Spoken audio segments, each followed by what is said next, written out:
Welcome to America News.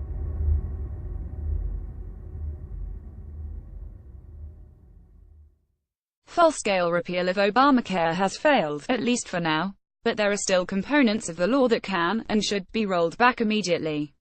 The Independent Payment Advisory Board is a prime example. Obamacare created the board of 15 unelected, presidentially appointed bureaucrats to keep Medicare's costs under control. If entitlement spending growth surpasses a specific target, currently, aggregate GDP growth plus 1%, the board must recommend Medicare cuts. These recommendations will almost certainly be enacted.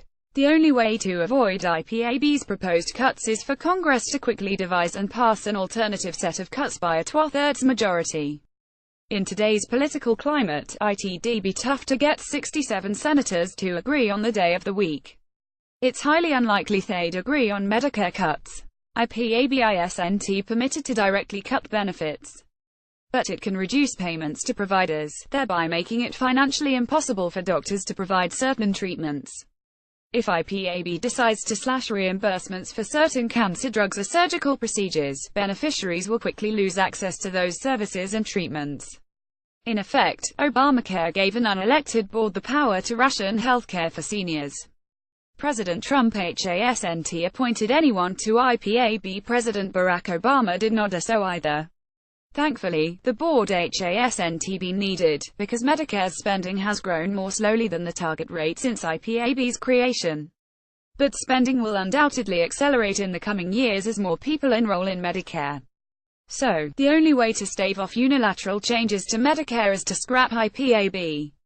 There's broad support for abolishing IPAB on both sides of the aisle. Reps. Phil Rowe, R. Tennessee, and Paul Ruiz, D. Calof, and Sense. John Cornyn, R. Texas, and Ron Wyden, DOR, have put forward bills repealing the program. Lawmakers should waste little time in ending this misguided program. So long as IPAB remains the law of the land, the threat of healthcare rationing will loom large for seniors on Medicare.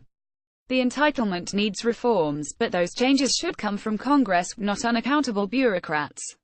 Sally Pipes at Sally Pipes is a contributor to the Washington Examiner's Beltway Confidential blog.